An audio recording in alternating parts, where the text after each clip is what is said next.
ජාත්‍යන්තර කම්කරු සංවිධානයේ සම්මුති අංක 189 ගෘහස්ත සේවකයන් සඳහා සුනිසි රැකියා. මම අදහස් කරනවා මෙම සම්මුති 189 ගැන යම් පැහැදිලි කිරීමක් මෙම වීඩියෝ මගින් ඉදිරිපත් කිරීමට. මොකක්ද මේ පැහැදිලි කිරීම මගේ අරමුණ වන්නේ? මගේ ප්‍රධාන අරමුණක් වන්නේ මෙම සම්මුතියෙන් අපේක්ෂා කරන්නේ ගෘහස්ත සේවකයන් සඳහා සුනිසි රැකියා නැත්නම් වඩාත් සුදුසු රැකියා ලබා දීමේ යථාර්ථයක් කිරීම සඳහා දැනට ගෝලීය වශයෙන් ජාත්‍යන්තර කම්කරු සංවිධානයේ ප්‍රමුඛත්වයෙන් සිදු කෙරෙන ක්‍රියාදාමයකට ශ්‍රී ලංකාව සම්බන්ධ කොටගෙන යම්කිසි දායකත්වයක් ඇති කර ගැනීම.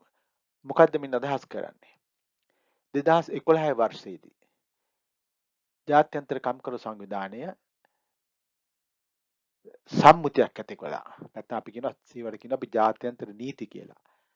එම සම්මුතියක් ඇති කළා මෙම ගෘහ සේවකයින්ට නැත්නම් නිවසක් වෙනුවෙන් වැඩ කරන සේවකයන් සඳහා යම්කිසි වඩාත් යෝග්‍ය වඩාත් සුදුසු රැකියා ක්‍රමයක් ඇති කිරීමට යම් මුල් පියවරක් නැත්නම් යම්කිසි ජාත්‍යන්තර නීති රාමුවක් ඇති කළා.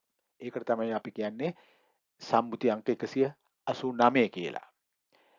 දැන් මේ ජාත්‍යන්තර කම්කරු සංවිධානයේ මේ සම්මුතියක් කියන්නේ ඒ සමාජික රටවල් ඒ වගේම සේවකයන් ඒ වගේම සේවා යෝජකයන් එකතු වෙලා සකස් කරගත්ත සෑම රටකටම වඩා යෝග්‍ය ලෙස යොදාගත හැකි අයිතික රාමුවක් ඇති කිරීම.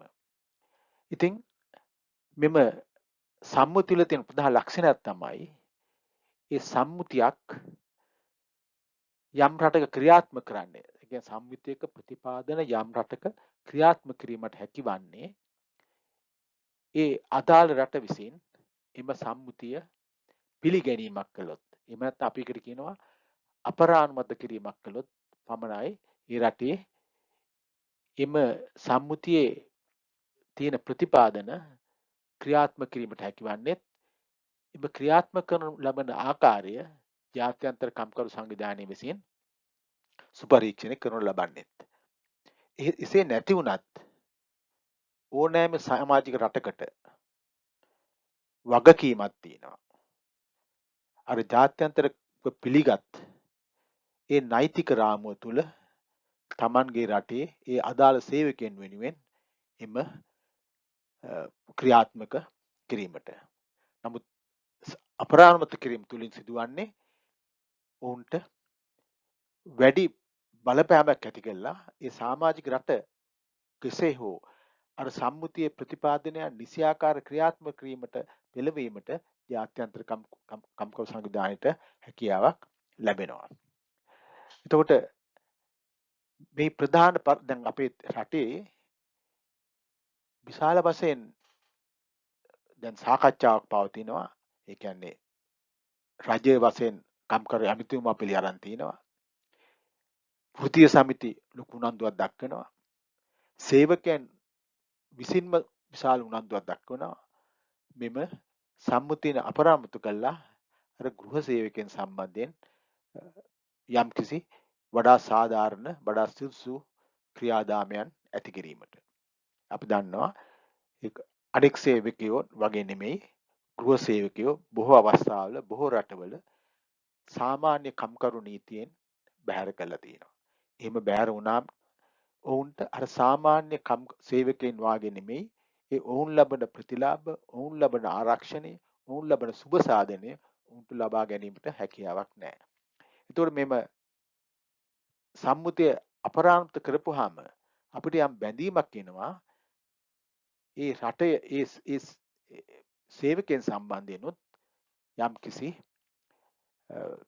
සුදුසු රැකියා ක්‍රමයක් ඔවුන්ට සකස් කළ දෙන්න. ඊට නෛතික රාමුව ලබා දෙනවා. දේශීය වශයෙන්ුත් ඒට අවශ්‍ය නෛතික රාමුව ලබා දෙනවා. ඔවුන්ගේ සුබ සාධන කටයුතු තියෙනවා. ඔවුන්ගේ සමාජ සංරක්ෂණය ගැන ඔවුන්ට කටයුතු කරනවා. එවැනි නොයෙකුත් ආරක්ෂණයන් එයින් ලබා දෙන්න පුළුවන්. දැන් අපි බලමු ඊළඟට දැන් මේ අවස්ථාවේදී මෙම අපේ මේ සම්මුතිය අපරාණුතු කිරීමේ යම්කිසි ක්‍රියාදාමයක් තියෙනවා. ඒ ක්‍රියාදාමයට ඉස්සෙල්ලා ඒ සේවකයින්, වෘත්තීය සමිති, සේවා යෝජකයින්, රාජ්‍ය නිලධාරීන් අතර යම් සාකච්ඡාවක් තියෙනවා. ඒ සාකච්ඡාව ප්‍රතිඵල තුලින් තමයි ඇත්තෙන්ම මෙම අපරාණුතු කිරීම සිදු කරන්නේ. ඒ වගේම අපරාණුතු කළාට පස්සේ දැන් ලංකාව වගේ රටක නම් එම ප්‍රතිපාදනයන් ශ්‍රී ලංකාව තුළ ක්‍රියාත්මක කිරීමට අවශ්‍ය වෙනවා අපේ දේශීය වශයෙන් අපේ නීතිය සකස් කිරීම සිද්ධ වෙනවා. යම් වැඩසටහන් සකස් කිරීමට සිදු වෙනවා. ඒ සඳහා අපි ක්‍රියාවෙන් හා අපේ නීතියෙන් අපි අර ජාත්‍යන්තර ප්‍රමිතියට අනුගත වීමක් සිදු කළ යුතුයි. ඒ සඳහා නැවතවරක් අර සේවකයන්, වෘත්තීය සමිති නිලධාරීන්, ඒ වගේම රාජ්‍ය නිලධාරීන්, සේවා යෝජකයින් රැස්වලා සාකච්ඡා පවත්වනවා. එතකොට මගේ මේ පැහැදිලි කිරීමේ අරුමන වන්නේ එවැනි සිදුවන සාකච්ඡාවලදී අර නියෝජිතයින්ට, සේවක නියෝජිතයින්ට, වෘත්තීය සමිති නියෝජිතයින්ට, රාජ්‍ය නිලධාරීන්ට, ඒ වගේම සේවා යෝජකයින්ට මෙම සම්මුතියෙන් මොනවද ලබා දීලා තියෙන නීතිමය ප්‍රතිපාදන, ජාත්‍යන්තර නීතිමය ප්‍රතිපාදන මොනවද? ඒවා ගැන දැනුමක් ලබා දීලා අර නීති සකස් කිරීමේදීත් ඔවුන්ට යම්කිසි සක්‍රීය දායකත්වයක් ඇති කිරීමට හැකියාව ලබා දීම තමයි මගේ මෙම පැහැදිලි කිරීමේ අරමුණ වන්නේ. දැන් අපි බලමු එක එක ප්‍රතිපාදනයන් ගැන, ඒ සම්මුතියේ තියෙන ප්‍රතිපාදනයන් මොනවද කියලා. එතකොට අපි ඉස්සෙල්ලාම බලමු මේ සම්මුති අංක 189 කියන්නේ කුමක් සම්බන්ධයද මේක තියෙන්නේ? ඒක පැහැදිලි කරලා තියෙනවා විශේෂයෙන්ම ගෘහයක් වෙනුවෙන් සේවය කරන සේවකයන්ට ආවරණයක් ලබා දීමට, යම් රැකවරණයක් ලබා දීමට ඇති කරලා ලබන ලද සම්මුතියක් කියලා. මේකෙන් බලාපොරොත්තු නැත්තෙම ඒ මාර්ගයෙන් ගෘහ සේවකයන්ට අදාළව මූලික අයිතිවාසිකම් තම මූලධර්ම කෙරෙහි අවධාරණය කරන අතරම මේ අරුමන වන්නේ ඔවුන්ගේ රැකියාවන් වඩා සුදුසු, වඩා හොඳ රැකියා ක්‍රමයක් බවට පත් කිරීමයි. එතකොට අපි බලමු දැන් මේ සම්මුතිය යටතේ ගෘහ සේවය කියලා නිර්වචනය කරලා තියෙන කොහොමද කියලා. ඒක කියනවා යම් නිවසක් වැඩ කරන හෝ නව නිවසක් වෙනුවෙන් වැඩ කරන. ඒ කියන්නේ ගෙදර වැඩ කරන්නත් පුළුවන්. එහෙම නැත්නම් ඒ ගේ වෙනුවෙන් කරන ලබන වැඩ. අපි කියමු දැන් උයනවා පියනවා නම් ගේ ඇතුලේ ගේ වැඩ කරනවා. අතු ගාන ඒවා කරනවා. සමහර විට ගේ වෙනුවෙන් රථයක් පදවනවා. එතකොට දෙකම අයිති වෙනවා මෙම ගෘහ සේවය කියන නිර්වචනය යටතට. එතකොට අපි දන්නවා ගෘහ සේවයක් කියන්නේ ඒ ගෘහය තුල සිදුවන කටයුතු වෙනම ගෘහය වෙනුවෙන් කරන ලබන කටයුතුත් අදාළ වෙනවා. ඊළඟට බලමු මේ සම්මුතියම තියෙන පැහැදිලි කළා මොනවාද තියෙන ඒ වගේ වැඩ කියලා කීපයක්.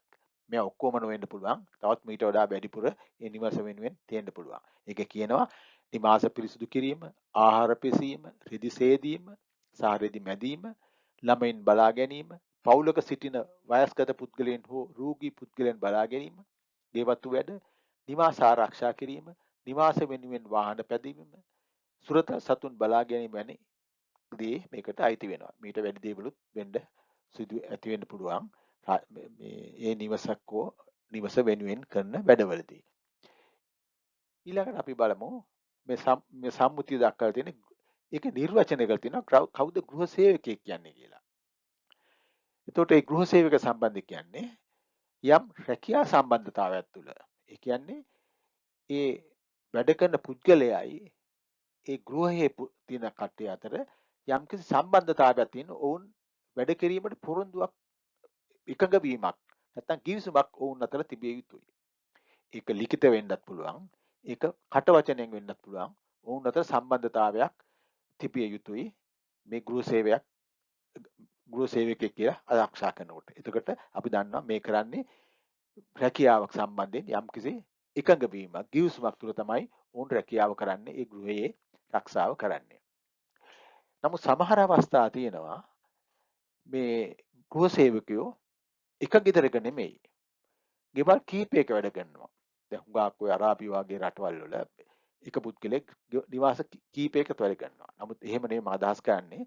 සමහර නියෝජිත ආයතන මගින් නැත්නම් ඒජන්සි මගින් ඔවුන් ගෙවල් කීපයක සේවය කරනවා. එතකොට ඒ මේ ගෘහ සේවකයා එක නිවසක වැඩ කරන පුද්ගලයෙක් වෙන්න පුළුවන්. එහෙම නැත්නම් නිවාස කීපයක් වෙනුවෙන් වැඩ කරන එක් පුද්ගලයෙකුත් වෙන්න පුළුවන්.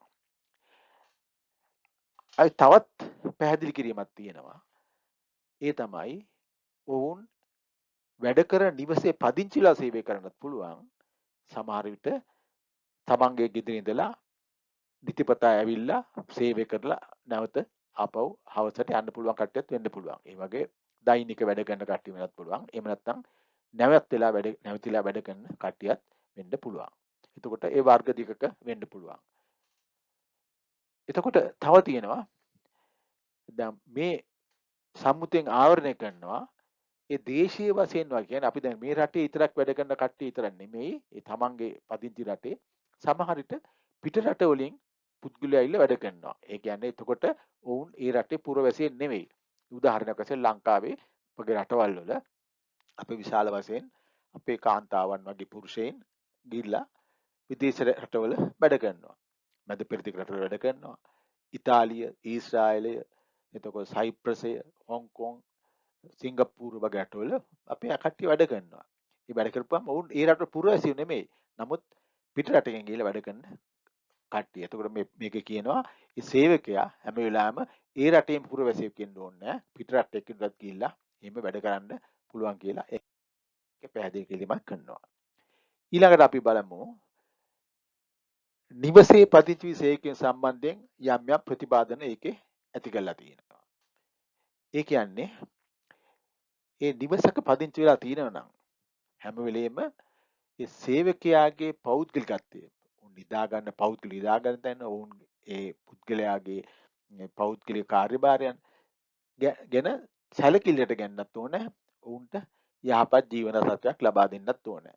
ඒ කියන්නේ ඔවුන්ට නිදා ගැනීමට, ඔවුන්ට ආහාර පිළිකර, ඔවුන්ගේ පෞද්ගලික ඇඳුම් පැළඳුම් තියා ගැනීමට, ඔවුන්ගේ පෞද්ගලික විනෝදයට ඔවුන්ට යම්කිසි සැලකිල්ලක් දැක්වීම සේවා යෝජකයාගේ වගකීමක්. ඒ වගේම ඒ සේවා යෝජකයා විහැක් බුද්ධිලා සමග නිවසේ ජීවත් වෙනවාද යන්න පිළිබඳ එකඟතාවය පැමිණ දහස් තිබිය යුතුයි. එතකොට අර මම කලින් කිව්වාගේ සේවක වර්ග දෙකක් ඉන්නවා. සමහරු නිවසේ පදිංචි වෙලා ඉන්නවා. සමහරු පිටින් ඇවිල්ලා වැඩ කරනවා. එතකොට ඒ තීරණ ගැනීමේදී නිවාසයේ පදිංචි වෙලා වැඩ කරනවද? එහෙම නැත්නම් පිටින් ඇවිල්ලා වැඩ කරනවද? ඒ තීරණ ගැනීම නිදහසත් ඒ සේවකයාට තිබිය යුතුයි. ඊළඟට කියනවා දැන් හුඟක් වෙලාවට ඉන්නකොට උන්ට නිවාඩු වෙලාවට විවේක කාලයට සමහරු බල කරනවා ඒ නිවසේම රැඳිලා පිට යන්න දෙන්නේ නැහැ. ඒ නිවසේම රැඳිලා ඉන්න ඕන කියලා. එතකොට මේ සම්මුතියට අනුව එහෙම නිවස විවේක කාලයක් තුලත් නිවාඩු කාලයක් තුල ඒ නිවසේ රැඳී සිටීමට බල කිරීමට බල කිරීමක් නොකළ යුතුයි. ඒ බව පැහැදිලි කරලා ඒ සම්මුතියේ සඳහන් වෙලා තියෙනවා. ඊළඟ තියෙනවා තවත් ලක්ෂණයක් තමයි හුඟක් වෙලාවට සේවකෙක් ආපුවාම ඔවුන්ගේ හැඳුනුම් පොත ගන්නවා. දැන් පිටරට ගියනවා නම් ඔවුන්ගේ ගමන් බලපත්‍රය ගන්නවා. ඇයි මෙහෙම ගන්නෙ? එක්ක ඔවුන් පැනලා යයි, ඔවුන් වෙන කටයුතු දෙයි කියලා. නමුත් ඒක ඇත්තෙන්ම සේවකයාගේ පෞද්ගලිකත්වයට මෙන්ම උන්ගේ මානව හිමිකමටත් බලපාන දෙයක්. ඒ කියන්නේ ඒ පෞද්ගලික ඌ සතු දෙයක්. ඔහු ඇය සතු දෙයක්. එතකොට මේ සම්මුතිය කියලා තියෙනවා ඒ හැඳුනුම් පත්‍රය හෝ බලපත්‍රය ඒ සේවකයා සතුව තබා ගැනීමට අයිතියක් තිබිය යුතුයි කියලා. ඒවා බලෙන් ගැනීමට සේවා යෝජකයාට අයිතියක් නැහැ. අයි තව තියෙනවා දැන් හුඟක් වෙලාවට සේවය වැඩ කරන්නේ නැහැ. සේවයා ඉන්නවා ගෙදර විවේක අරන් වගේ. එතකොට නමුත් ඒ වෙලාවට අර වැඩ අපේක්ෂාවෙන් අපි ඉංග්‍රීසියෙන් කියනවා ඔන් කෝල් කියලා. ඒ වෙලාවට දැන් එහෙම වැඩ අපේක්ෂාවෙන් ඉන්න අවස්ථාවලට ඒක ඒ තීරණ නියාමනය කිරීම අයිතියක් අර සේවකයාට තිබිය යුතුයි. ඒක බල කිරීමක් කිරීමට සේවා යෝජකයාට අයිතියක් නැහැ. ඊළඟට බලමු අපි මෙම සම්මුතියේ ගෘහ සේවකයෙකුගේ සේවා යෝජකයා කවුද කියලා. එතකොට සේවා යෝජකයා හා ගෘහ සේවකයා සේවක නිවසේ සමාජිකයෙක් වෙන්න පුළුවන්. ඒ කියන්නේ සේවා යෝජකයා කියන්නේ ඒ නිවාසයේ වැඩ කරන නිවාසයේ සමාජිකයෙක් වෙන්න පුළුවන්. එක්කෝ ප්‍රධාන ගෘහ මූලිකයා වෙන්න පුළුවන්. එහෙම නැත්නම් තවත් පුද්ගලෙක් වෙන්න පුළුවන්. ඒ සේවයේ යුතු පුද්ගලයා තමයි ඒ සේවා යෝජකයා. නමුත් දැන් ලක්ෂණයක් තියෙනවා. දැන් හුඟක් වෙලාවට සේවය යොදවන්නේ ඒගොල්ලෝ ගන්නවා ඒජන්සි මාර්ගයෙන් හෝ නියෝජිත ආයතන මාර්ගයෙන් ඔවුන් සේවයට ගන්නවා.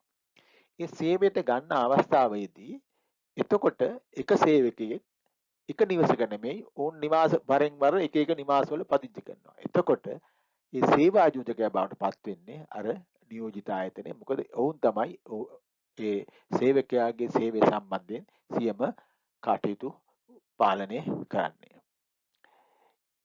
ඊළඟට අපි බලමු මෙම සම්මුතිය සඳහන් කරලා තියෙනවා අපි කිව්වා මේක අරමුණක් තමයි සේවකයාගේ මූලික අයිතිවාසිකම් හා මූලධර්මයන් ආරක්ෂා කිරීම. එතකොට මෙම සම්මුතියෙන් ආරක්ෂා කිරීම බලාපොරොත්තු වෙන මූලික අයිතිවාසිකම් හා මූලධර්ම මොනවාද? එතකොට පැහැදිලි කරලා තියෙනවා අපි සේවකයන්ට තියෙනවා යම්කිසි මූලික අයිතිවාසිකම් කිහිපයක්. වැඩ කරන ජනතාවට යම්කිසි මූලික අයිතිවාසිකම් තියෙනවා. එතකොට මේ එක මූලික අයිතිවාසිකමක් තමයි ඔවුන්ට සංගමයක් වශයෙන් නැත්නම් වෘත්තීය සමිතියක් වශයෙන් ඔවුන්ට එක්වීමට තියෙන අදහසයි. එතකොට එහෙම එක් වුණාට පස්සේ ඔවුන්ට අයිතියක් තියෙන්න ඕන ඔවුන්ගේ අයිතිවාසිකම් සම්බන්ධයෙන් ඒ සේවා යෝජකයන් සමග කේවල් කිරීමට. එතකොට එක මූලික අයිතිවාසිකම තමයි ඔවුන්ට වෘත්තීය සමිතියක් හෝ සංගමයක් වශයෙන් ඒක රාශී වීම තියෙන නිදහසත් උන්ට අර සාමූහිකව ඔවුන්ගේ අයිතිවාසිකම් සම්බන්ධයෙන් කේවල කිරීමට අයිතියත් එක්තරා මූලික අයිතිවාසිකමක්. ඊළඟට ඔවුන්ගෙන් බලෙන් වැඩ ගැනීම නොකළ යුතුයි. ජාත්‍යන්තර කම්කර සංවිධානයේ මේක පැහැදිලි කිරීමක් කරනවා. දැන් මේ අවස්ථාවේ මම මේ පැහැදිලි කරන්න යන්නේ නැහැ. එක ඔවුන් මේ බලෙන් වැඩ කරන ක්‍රමයන්. නමුත් මේ සම්බන්ධයෙන් බලෙන් උන්ට වැඩ ගන්න බෑ. ඒක සේවකයා ස්වච්ඡාවෙන්ම කරන්න ඕන දෙයක්. මේ බලෙන් වැඩ ගැනීම කියන්නේ ඇත්තෙන්ම අපේ නීතිය යටතේ ඒක දඩුවම් ලැබිය හැකි වරදක්.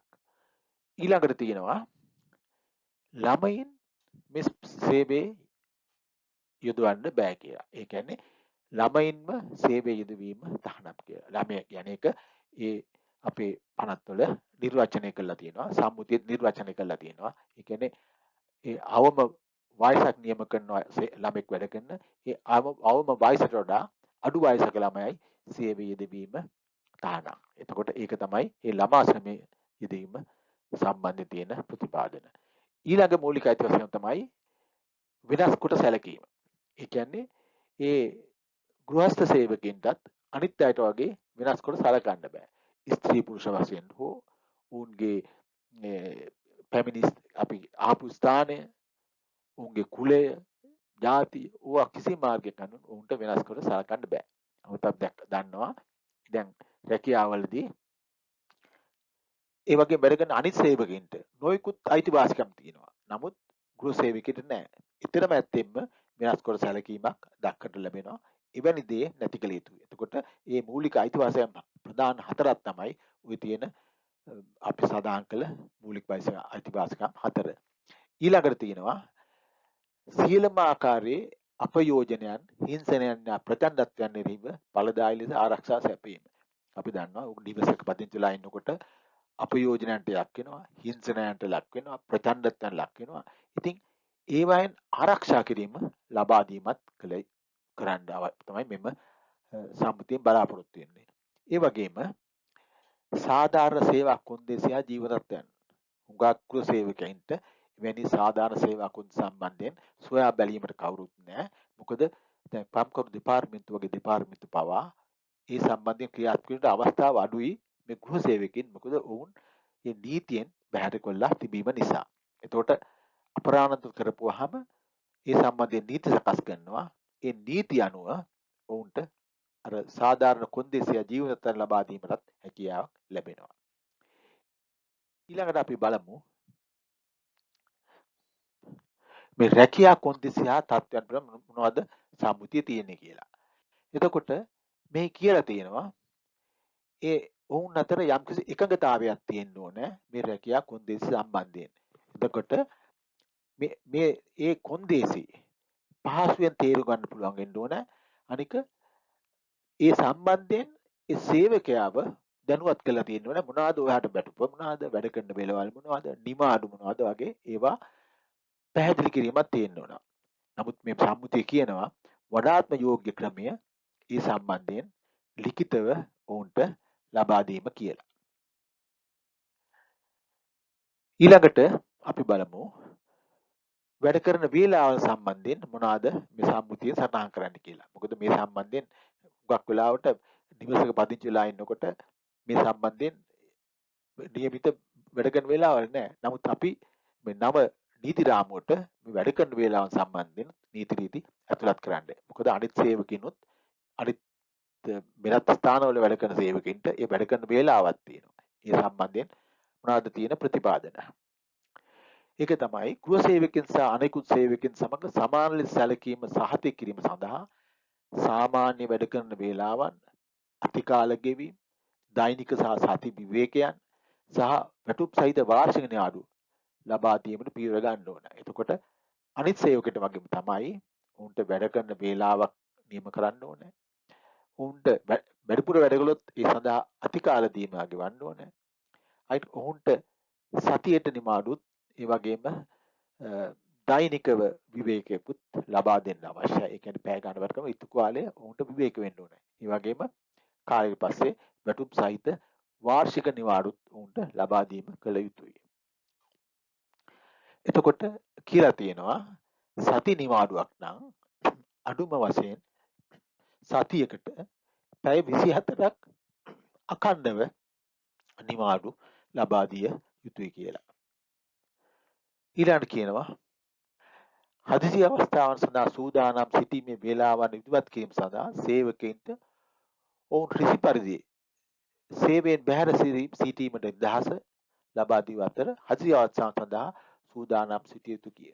ඒ කියන්නේ සමහර අවස්ථාවල තියෙනවා ඔවුන්ට හදිසි අවස්ථාවලදී ඔවුන්ගේ සේව අවශ්‍ය වෙනවා. එතකොට කියනවා ඔවුන්ට නිමාඩු වෙලාවකදී ඔවුන්ට ගන්න පුළුවන්. නමුත් කරුණාකරලා හදිසි අවස්ථාවලදී යම් අවස්ථාවක ආවොත් අපිට උදව් වෙන්න කියලා එහෙම කොන්දේසියක් ඇති කරගන්න පුළුවන්. ඒ කියන්නේ ඔවුන්ට අපේක්ෂාවෙන් සිටීමට පුළුවන් එවැනි හදිසි අවස්ථාවන් පැමිණේ කියලා. ඊළඟට අපි තියෙනවා මෙම සම්මුතිය ඉදිරිපත් කරනවා වැටුප් සම්බන්ධයෙන්. දැන් යම් රටක අනෙකුත් සේවකයින්ට අවම වැටුපක් නියම කරලා තියෙනවා නම් ඒ වගේ අවම වැටුපක් මේ ගෘහ සේවකයන් සඳහා නියම කළ යුතුයි. දැන් ලංකාවේ තියෙනවා මේ ජාතික අවම වැටුපක් තියෙනවා. ඊට අමතරව පරිපාලක සභා ආඥා පනත යටතේ නොයෙකුත් කර්මාන්ත සඳහා යම් යම් අවම වැටුප් නියම කරලා තියෙනවා. එතකොට අපිට සලකන්න වෙනවා මේකත් එක්තරා කර්මාන්තයක් ගෘහ සේවයක්. ඒ සඳහා උන්ට අවම වැටුපක් නියම කිරීමට සිද්ධ වෙනවා. ඒ වගේම දැන් වැටුප් ගෙවීමේදී ඒ මුදල් ඒ වැටුප් කෙලින්ම මුදලින් ගෙවීම කරන්න ඕනේ. එතකොට ඒ ගෙවීමේ කාල සීමාව වෙන්න පුළුවන් එක සුමාන දෙකෙන් වෙන්න පුළුවන් දෛනික වෙන්න පුළුවන්. නමුත් මොනම ආකාරයකටවත් ඒක මාසයකට වැඩි කාලයක් වේ. ඒ කියන්නේ මාසයකට වැඩි වෙන්න බෑ. ඒ ගෙවන පාල පරාසය. දැන් අපිට උගා පැමිණිලි එනවා පිටරටවල වැඩට ආපුවාම ආයි අවුරුද්දක් වැඩ කළත් යනකොට තමයි වැටුප දෙන්නේ. ඒ ක්‍රමය මේ ඇත්තෙන්ම සම්මුතියෙන් කියනවා එවැනි ක්‍රමය යෝග්‍ය නැහැ. අඩුම ගානේ ඒ කාල පරාසය මාසයකට නොවැඩි යුතුයි කියලා. දැන් තව ප්‍රශ්නයක් තියෙනවා චෙක්පත් මගින් ගෙන්නකොට. චෙක්පත් මගින් මේ හරි බැංකුවට ගෙවීමක් කරනවා නම් ඒ කළ හැකි වන්නේ ඒක නීතියෙන් තියෙන්න ඕන ඒකට ආරක්ෂාව. එහෙම නැත්නම් සාමූහික ගිවිසුමකින් එකතු වෙලා තියෙනවා. එහෙම නැත්නම් අඩුම වශයෙන් සේවකයාගේ කැමැත්ත ලැබෙන්න ඕන. ඔහුගේ ඇයගේ ගිණුමකට මුදල් දීමටත් ඔවුන්ට චෙක්පත් වලින් ගෙවීමටත්. නැත්නම් සාමාන්‍ය කළ යුත්තේ ඒ සේවකයාට ගෙවිය යුත්තේ ඒ රටේ තියෙන වළංගු මුදලින් වැටුප් ගෙවිය යුතුයි. ඊළඟට තියෙනවා සමහර අවස්ථා තියෙනවා ඒ සේවකයන්ට යම් භාණ්ඩ අරන් දෙනවා. අරන් දීලා ඒක වැටුපෙන් අඩු කිරීමක් කරනවා. නමුත් මෙහිදී සමහර විට ඒ අනවශ්‍ය ලෙස සේවකයන්ගේ වැටුප් සඳහා අය කර ගැනීමක් නොකිරීම සඳහා යම් කොන්දේසි ඉදිරිපත් කළා තියෙනවා මේ සම්මුතියේ. එකක් තමයි ඒ අඩු කරන ප්‍රමාණය මුළු වැටුපෙන් 100ට සීමිත ප්‍රමාණයක් වෙන්න ඕනේ. වැටුපම අඩු කරන්න බෑ. එක්කෝ 10%ක් 20%ක් වගේ ඒ වගේ ප්‍රමාණයක් වෙන්න ඕනේ. ඊළඟට කියනවා ඒ අඩු කරන ප්‍රමාණයේදී ඒ ගණන් බැලීමේදී ඒ අය කරන ප්‍රමාණය සාධාරණ ප්‍රමාණයක් විය යුතුයි කියලා. ඒ වගේම තව තියෙනවා මේක තව උදේශයක් තියෙනවා.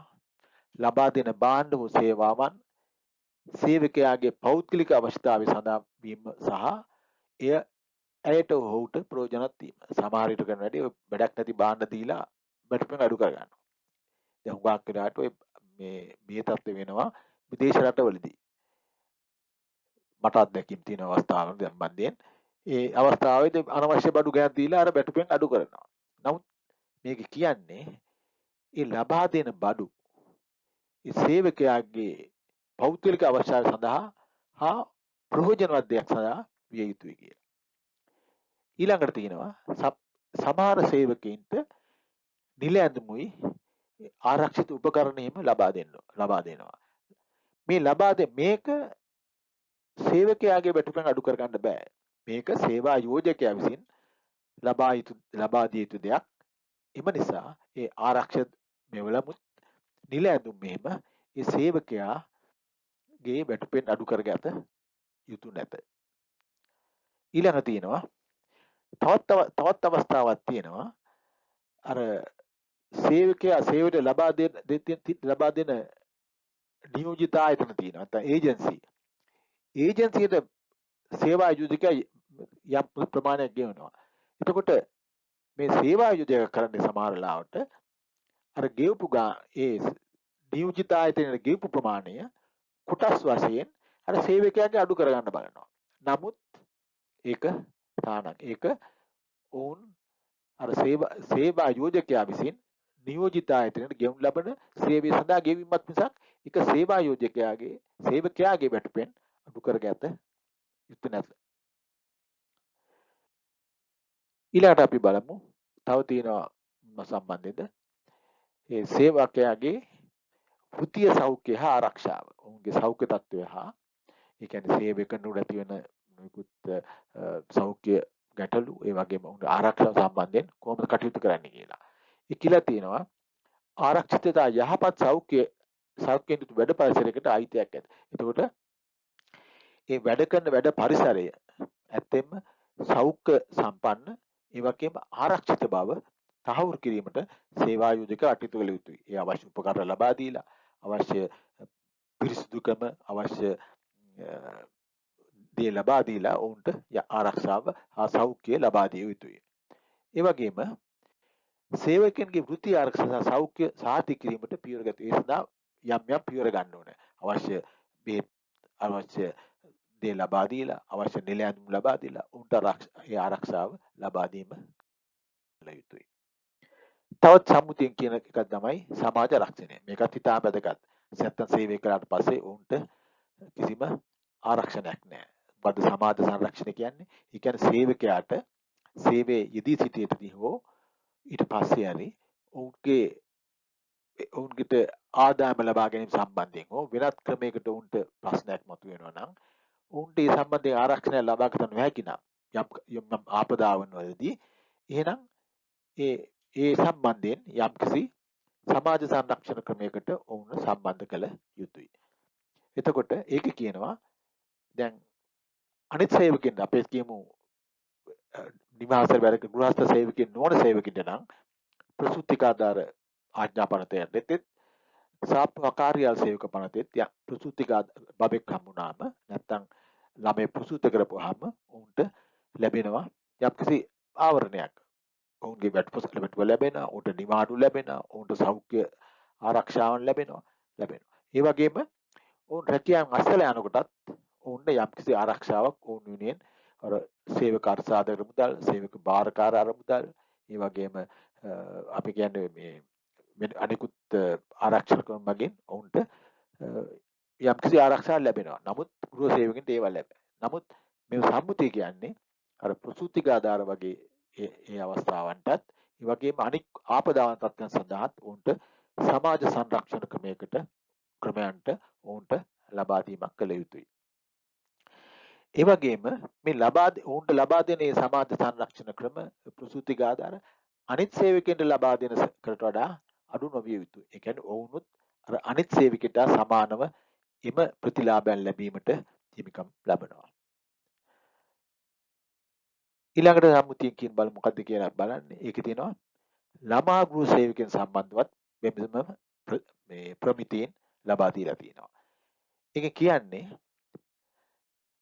ප්‍රධාන දේ තමයි ගෘහ සේවයට ඇතුළු කිරීම සඳහා ඒ රට මැසින් යම් රටක් එය අපරාධ කරනවා නම් ඔවුන් යම්කිසි අවම වයසක් නියම කරන්න පුළුවන්. අපි දන්නවා මේ දවස්වල කලින් නම් අපේ ලංකාවේ කලින් ඉස්සලා අවුරුදු 14 තිබ්බා. ඒක මෑතකදී අවුරුදු 16 බවට පත් කළ අවම වයස. දැන් කතාවක් තියෙනවා මෑතකදී ඇති වුණු සිදුවීම් කීපයක් ආරම්භය මුල් කරගෙන ඒ අවුරුදු 18 කළ යුතුයි කියලා. ඒ සම්බන්ධයෙන් යම්කිසි නියම කිරීමක් යම්කිසි අවම වයසක් නියම කළ යුතුයි. මොකද එතකොට ළමා ගෘහ සේවය කියන්නේ ඒ අවම වයසට අඩුවෙන් කට්ටිය වැඩ කරන්න බෑ. ඒක තුන ළමා ගෘහ සේවය වෙනවා. ඒක දඬුවම් ලැබිය යුතු වරදක්. දැන්ට අවුරුදු 16යි. නමුත් ඉස්සරහට ඒක වෙනස් වීමේ හැකියාවක් තියෙනවා. ඊළඟට අවුරුදු 15ත් 18ත් අතර වයසේ ඉන්නවා නම් ගෘහ සේවකයෙක් ඉන්නවා නම් ඔවුන්ට අධ්‍යාපන කටයුතු කරන්න ඕන නම් එහෙම නැත්නම් වැඩිදුර අධ්‍යාපන කටයුතු කරන්න අවශ්‍යතාවයක් තියෙනවා නම් එහෙම නැත්නම් වෘත්තීය පුහුණු ලබන්න අවස්ථාව බලාපොරොත්තු වෙනවා නම් ඒවට බාධාවන් කරන්න ඕනේ නැහැ. නොකළ යුතුයි. ඔවුන්ට ඒ අවස්ථාව ලබා දෙන්න ඕන. ඒ කියන්නේ ඔවුන්ගේ අනාගතය සුබසිත සඳහා එම බාධාවක් නොකර ඔවුන්ට ඒ අවස්ථාව ලබා දිය යුතුයි. ඊළඟට තියෙනවා සම්මුතියේ විශේෂත්වයක් තියෙනවා සංක්‍රමණික ගෘහ සේවකයන් සම්බන්ධව.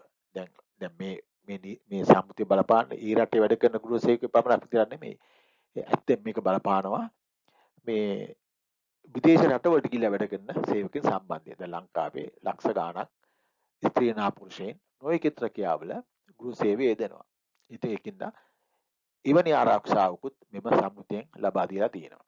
එතකොට ඒක කියනවා සංක්‍රමණ වන රටට යාමට ප්‍රථම සේවකයන් රටේ ක්‍රියාත්මක කිරීමට හැකිවන හැකිවිය වන රැකියා ගිවිසුමක් හෝ රැකියාවක් සඳහා යෝජනාවක් තිබිය යුතුයි. එතකොට කියනවා එවැනි සංක්‍රමණික සේවකයෙක් පිටරට යන්න ඉස්සෙල්ලා ඔවුන්ට යම් රැකියා ගිවිසුමක් හෝ යම් ස්ථිර යෝජනාවන් ඇත්තෙන්ම ලබා දිය යුතුයි. මුගක් වෙලාවට ගන්න එහෙම නැතුව ගිහිල්ලා ඒ ගිවිසුමක් නැතුව ගියපුවාම ඔවුන්ට කිසිම ආවරණයක් නැහැ. අනික ඒ රටවල් වල පවා ඔවුන්ට ලබා ගන්න හම් වෙන්නේ නැහැ. එහෙම ආවරණයක් ලබා ගන්න නැහැ. මොකද මේ කොන්දේසි නොමැති වෙලා. සමහර රට එහෙ ගිහිල්ලා ඒ කොන්දේසි විනාශ කරන අවස්ථාවනුත් තියෙනවා. එවැනි අවස්ථා නොයුතුයි. ඔවුන්ට ආරක්ෂාවක් තියෙන්න ඕන. ඒ රැකියා ගිවිසුමක් රටෙන් යන්න ඉස්සෙල්ලා උන්ට තිබිය යුතුයි. උතර ඔවුන් දන්න කොහෙද යන්නේ මොනවද කරන වැඩ වගේ දේවල්. අනිත් එක ඒට වෙනස් වෙනවා නම් ඔවුන්ට ඒ රටවලත් ඒ නෛතික කටයුතු වලට ඒක උපකාර වෙනවා. ඊළඟට කියනවා රැකියාව ඊළඟ තමයි රැකියාවෙන් අවුස් වුණාට පස්සේ හුඟක් රටවලදී ආපහු එවන්න බොහොම පරක් කරන සේවකයෝ. මේ සේවා ආයෝජකයා. එතකොට රැකියාව අවශ්‍ය වෙන පස්සේ නැවත ආපසු තම රටට එවන්න නම් පිළිබඳ පැහැදිලි කොන්දේසි තියෙන්න ඕනේ. හුඟක් රටවල හුඟක් විටට එහෙම කොන්දේසි ගියපුවාම උන්ට එවන්න බොහොම වියදම් දා සමහර වෙලාවට සේවකයන්ගෙත් අය ගන්න බලනවා. ඉතින් නමුත් පැහැදිලි කොන්දේසි තියෙන්න ඕනේ. ඒ සේවකයා කොහොමද ආපහු මේ රටට එවන්නේ කියලා. අනිත් එක තමයි ඒ රටවල් මෙම සේවක යොදවනවා නම් ඒ පෞද්ගලික ඒජන්සි මගින් කර ලබන අපයෝජනයන්ට ආරක්ෂාව ලැබා දිය යුතුයි. ඒ සම්බන්ධයෙන් නීති සකස් කරලා කටයුතු කළ යුතුයි. දැන් අපේ නම් සේවා නියුක්ති අපේ විදේශ සේවා නියුක්ති කාර්යාංශයෙන් ඒ සම්බන්ධයෙන් කටයුතු කරනවා. ඒ වගේ ඒ නීති රීති තියෙනවා. නමුත් ඊට වඩා තද නීති ඇති කළා ඒ ඒජන්සි වලින් කරන අපයෝජනයන්ගෙන් ආරක්ෂාව ලබා දිය යුතුයි.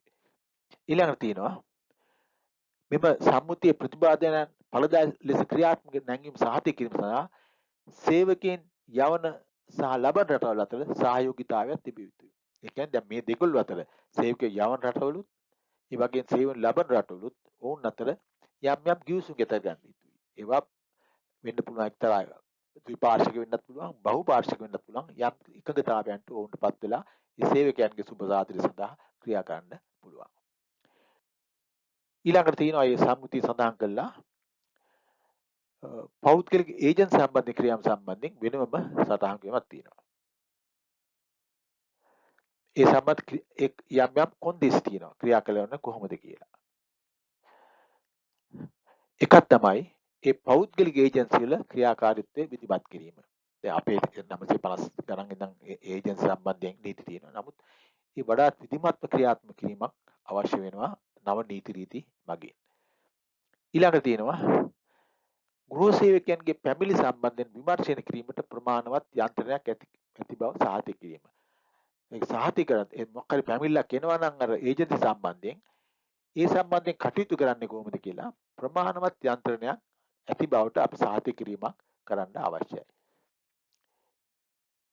ඒ වගේම සුදුසු අවස්ථාවකදී අනෙකුත් සමාජිකයන්ගේ සහයෝගය ඇතිව ගෘහ සේවකයන්ට ආරක්ෂා කිරීම සඳහා අපයෝජනයන් වළක්වාලීම.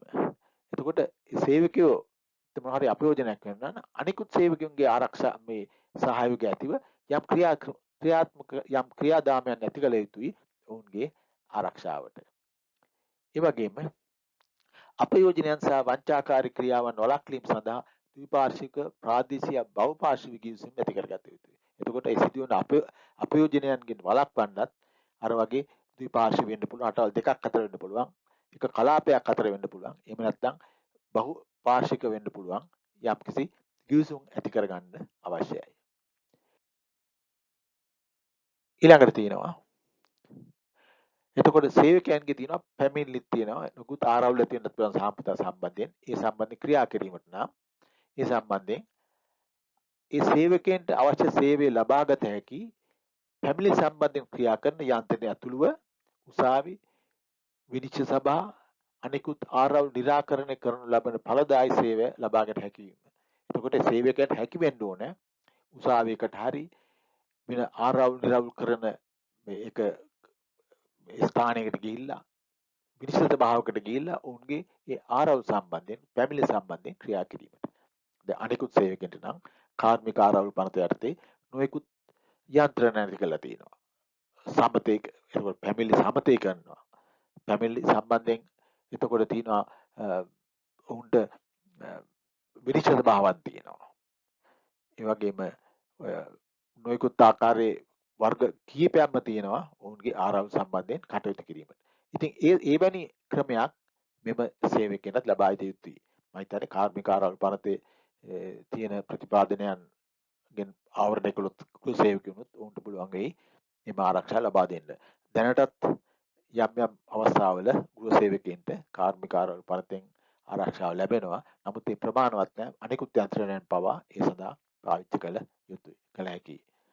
ඊළඟට කම්කරු පරීක්ෂණ ඇතුළුව ගෘහ සේවකයන්ට අදාළ දේශීය නීති පිළිපදින්නේද යන්න සහතික කිරීම සඳහා අවශ්‍ය පියවර ගැනීම. දැන් දන්නවා අනිත් සේවකයන්ගේ සේවා තත්ත්වයන් එතකොට සේවා කොන්දේසි ක්‍රියාත්මක කිරීම බලන්න කම්කරු දෙපාර්තමේන්තුවෙන් කම්කරු පරීක්ෂණ පවත්වනවා. නමුත් මේ ගෘහ සේවයේ ප්‍රශ්නයක් තියෙන්නේ මේ තියෙන එක පුද්ගලික ගෙවල් වල තමයි මේගොල්ලෝ වැඩ කරන්නේ. එතකොට ඒ කම්කරු පරීක්ෂණ සඳහා ගෘහයකට යාමේදී අර ගෘහ හිමියාගේ පවා පෞද්ගලිකත්වයට මේකෙන් යම්කිසි බාධාවක් නැති වෙන්න පුළුවන්. ඒකෙන්ද යම්කිසි නව ක්‍රමයක් ඇති කරන්න වෙනවා. මේ ගෘහයන් වලට ගිහිල්ලා කම්කරු පරීක්ෂණ කරන්නත් ඒ මගින් ඔවුන්ගේ දේශීය නීති රීති ඔවුන් දේශීය නීති හරියට ඔවුන් පිළිපදින්නේද කියලා හොයා බැලීමටත් යම් කටයුතු කිරීම සිද්ධ වෙනවා. ඒ වගේම අර මේ පැහැදිලිවම කියලා තියෙනවා මම ඉස්සෙල්ලා කිව්වා වගේ ඒ ගෘහයේ හිමියන්ගෙත් යම්කිසි පෞද්ගලිකත්වයක් තියෙනවා. ඔවුන්ගේ නිවස තුළ ඔවුන්ගේ පෞද්ගලිකත්වයක් ඉතා වැදගත්. ඒවා ඔවුන්ගේ මානව හිමිකමක්, ඔවුන්ගේ මූලික අයිතිවාසිකමක්. එතකොට ඒ අයිතිවාසිකමත් සේවක අයිතිවාසිකමත් අතර යම්කිසි තුලනයක් ඇති කිරීම සඳහා මේ සම්මුතිය කියනවා යම්කිසි කටයුතු ක්‍රියා කිරීම අවශ්‍යයි කියලා. ඒතකොට සම්මුතිය පිළිගන්නවා එවැනි තුලනය කිරීමක් අවශ්‍යයි කියලා. ඉතින් ඒ අනුව කටයුතු කළ යුතුයි. මේක තමයි මම බලාපොරොත්තු වෙන්නේ. මේ සම්මුතියේ තියෙන ප්‍රතිපාදනයන් මේවයි. මම බලාපොරොත්තු වෙන්නේ ඒ මාර්ගයෙන් අර සේවකයින්ටත් දැනුවත් කරන්නත්, ඒ වගේම වෘත්ති සම්ප්‍රදායින් රාජ්‍ය නිලධාරීන්ටත්, ඒ වගේම සේවා යෝජකයන්ටත් මේ සේවකයන් සම්බන්ධයෙන් පවතින ජාත්‍යන්තර නීති රීති මොකක්ද පිළිබඳ පැහැදිලි කිරීමක් කරන්න. බොහොම ස්තුතියි.